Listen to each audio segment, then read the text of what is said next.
بنت بسبب جمالها الجن حبها وشافت هي واهلها اصعب لحظات في حياتهم. ازيكم يا ابطال؟ ده هيكون اول فيديو طويل حرفيا، فركزوا فيه قوي ويلا نبدا. القصه دي حصلت مع بنت اسمها هاجر. هاجر دي بنت في الثانوي، ومن وصفها لنفسها جميله، وبسبب جمالها ده الجن اعجب بيها وحبها. خلينا نعرف الحوار بدأ ازاي. هاجر بتحكي وبتقول: انا كل يوم بالليل بعمل شغل البيت، بكنس وبروق وبغسل المواعين، وانا واقفه بغسل المواعين بشغل اغاني وبغني معاها. وعلى فكره احنا ما عندناش مطبخ، فبغسل المواعين في الحمام، وبعد ما بخلص باخد دش وبسرح شعري وبنام. والليله المشؤومه اللي حصل فيها الموقف ده كالعاده عملت شغل البيت ودخلت اغسل المواعين، وانا مشغله الاغاني وبغني معاها كان في شيء غريب قوي بيحصل. كل شويه الاغنيه اللي انا عليها عماله تتغير، مرة تتغير ومرة تسكت ومرة تعلى وتوطى. ربك والحق انا فكرت التليفون هو اللي مهنج، بس مع الوقت عرفت انه لا. المهم قفلت التليفون خالص وخلصت المواعين من غير ما اسمع اغاني، ودخلت بعديها اخد الشاور. وانا جوه برضه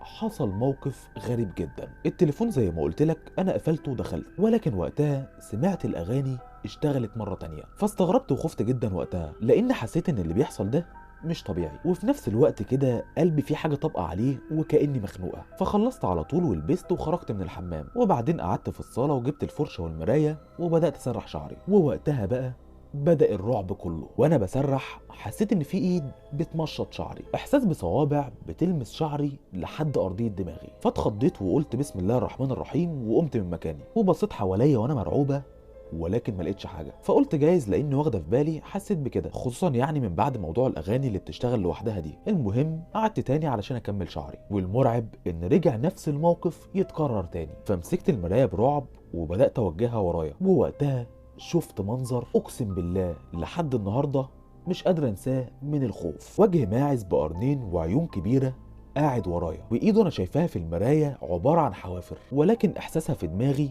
صوابع بني ادم. من الصدمه والرعب فضلت اصرخ وانادي على اهلي، ومن كتر الخوف روحي راحت واغمى عليا. معرفش بقى من كتر الخوف ولا الكائن ده اللي عمل كده. المهم في كلتا الحالتين ما درتش بالدنيا. ولما فقت بعديها معرفش بعد قد ايه لقيت نفسي على السرير في اوضتي، وابويا وامي واخويا قاعدين جنبي. اول ما صحيت قالوا لي: في ايه يا بنتي؟ ايه اللي جرالك وكنت بتصرخي ليه وليه اغمى عليكي؟ اول ما قالوا لي كده برقت وافتكرت اللي حصل، وفضلت اصرخ واترميت في حضن امي. ابويا وقتها فضل يقرا قران ويكبر في ودني وانا مفيش، وامي وانا في حضنها عماله بعيط هي كمان عيطت، مش عارفه تعمل لي ايه ولا ايه اصلا اللي مخليني بعمل كده. وبعد شويه انا هديت من نفسي وبدات اجمع الاحداث اللي حصلت وحكيتها لاهلي. ابويا طبعا اول ما سمع كده قال لي: ما تقلقيش دي مجرد تهيؤات، ولكن وشه والقلق اللي عليه كان بيقول غير كده. وقال لي: يا بنتي ابقي اقراي قران واذكار الصباح والمساء علشان تحفظي. فقلت له: ليه يا بابا؟ هي مش مجرد تهيؤات؟ بص لي وابتسم وقال لي: يا بنتي الا بذكر الله تطمئن القلوب. وسابني مع اخويا في الاوضه ونده لامي، وعرفت منها انه قال لها تبات معايا الليله دي.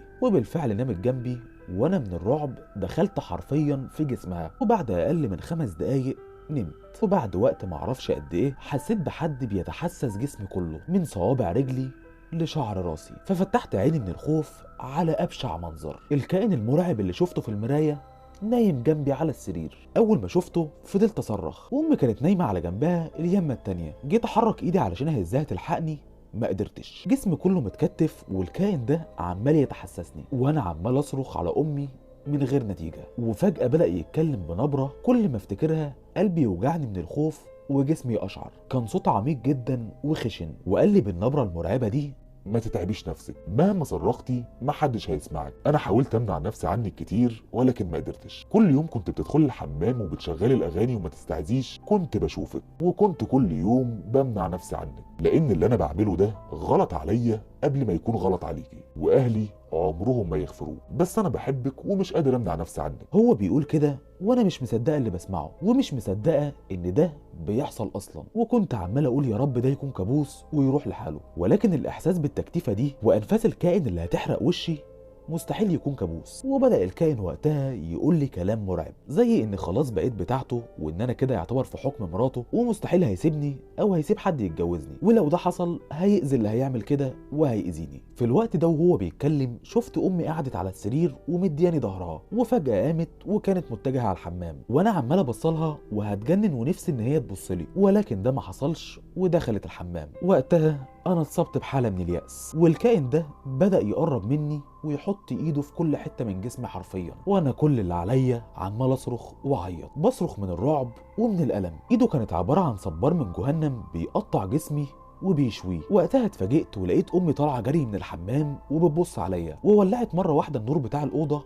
وبدات تقرا قران، وتحديدا سوره الصفات. كانت عماله تقولها وهي بترتجف وبتعيط. وقتها الكائن اللي عليا بدا يصرخ ويقول اسكتي، وامي مكمله وشكلها مش سامعاه اصلا، وفضلت مكمله في سوره الصفات لحد ما اختفى. ووقتها انا لقيت جسمي اتنطر من على السرير وفك، وقمت بسرعه جريت على امي وحضنتها، وكان كل اللي على لساني ودوني الشيخ علشان خاطري. امي فضلت تبكي وندهت لاخويا وابويا، ولما جم حكت لهم على اللي حصل، وقالت لهم انها قامت من النوم تدخل الحمام، ووقتها بصت عليا ولقيتني نايمه. وطبعا انا في الوقت ده ما كنتش نايمه ابدا، ولكنها اول ما دخلت الحمام سمعت صوت صراخي وسمعت اللي انا بتكلم معاه، فطلعت من الحمام تبص عليا في الاوضه لقيتني نايمه. دخلت الحمام سمعت الحوار كله، فعرفت ان الجن بيتعامل مع روحي في العالم بتاعهم، العالم السفلي، يعني اللي موجود على السرير في العالم بتاعنا مجرد جسمي، ولكن روحي بتتعذب في العالم بتاعهم. فعرفت امي وبدات تقرا القران، بس علشان هو من الجن الطيار قدر يهرب. هو كان قال لي ان نوع من الجن اسمه الجن الطيار، قال لي كده لما كان بيعرفني ان حتى الشيوخ مش هتقدر عليه، لان الجن الطيار ده جن مش عادي. المهم قضينا ليله من اسوأ الليالي في حياتنا، ما حدش في البيت كله نام خالص، وكمان كان كل خوفنا ان الجن ده يرجع مره تانية قبل ما النهار يطلع وندور على شيخ. وساعتها علشان ابويا يعطله مسك ازازه ميه وبدا يقرا عليها سوره ياسين، وبعد ما خلص شربنا كلنا منها وبدا يرش منها في زوايا البيت، وقال ان ده بيبعد الجن عن المكان، وشغل التلفزيون على القران، والحمد لله الليله عدت على خير. ووقتها بالخناق والدي قدر ينزل من البيت علشان يدور على شيخ، لان وقتها كنا ماسكين فيه ومش عايزينه يسيبنا ويمشي، ولكنه في الاخر مشي وراح يجيب شيخ. ويا دوب هو مشي من هنا وشفت الكائن المرعب من هنا، كان واقف قدام باب الاوضه بالظبط، وعمال يتحرك بسرعه جدا في المكان ويجي عند باب الاوضه ويقف، وكأن في باب منعه مع ان مفيش حاجه. وانا كل اللي عليا قعدت اصرخ واقول لامي ده واقف على الباب. فامي سالتني بيعمل ايه، قلت لها اللي بيحصل وعرفتها انه مش قادر يخش. قالت لي ما تخافيش يا هاجر، ربنا معانا وهيحفظنا، وحضنتني وقالت لي قولي ورايا، وبدات تقرا سوره الصفات، وانا بعيط بقرا وراها. والكائن بره اول ما بدانا نقرا حط ايده على دماغه وفضل يصرخ، وفجاه راسه بتاعت الماعز دي اتفلقت اتنين واترمى هو على الارض وبدأ يتلاشى. فقلت لأمي وأنا مبسوطة على اللي حصل، ففضلت تبكي وتقول أحمدك يا رب. وفي نفس اللحظة والدي جه ومعاه شيخ المسجد اللي في الشارع، جه ولقانا بنعيط وبنحمد ربنا، فقال خير في ايه؟ فحكينا له على اللي حصل. فالشيخ ابتسم وقال بركة ربنا حلت عليكم لان ايمانكم قوي. اللي حصل ده ما بيحصلش كتير، وخصوصا مع النوع ده من الجن لانه سريع جدا وقوي جدا، لكنه قدام قدرة ربنا ولا شيء. وبدأ يقرأ ايات التحصين ويرش مية في زوايا البيت، تقريبا برضو مية مقروء عليها قرآن. وقبل ما يمشي صحح لي اخطائي اللي بسببها حصل لي كده، وقال لي يا بنتي سماع الأغاني لوحده حرام، وسماعها بالليل وفي الحمام ده غلط، وإنك تتكلمي في الحمام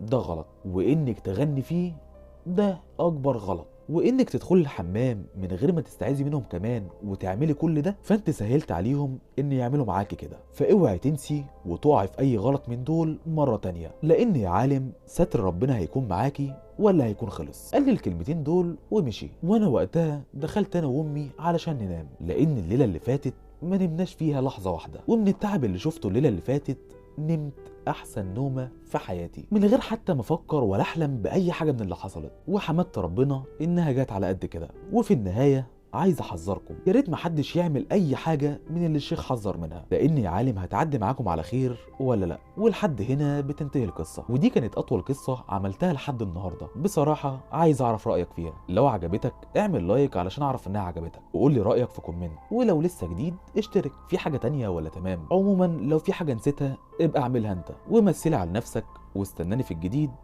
ويلا باي.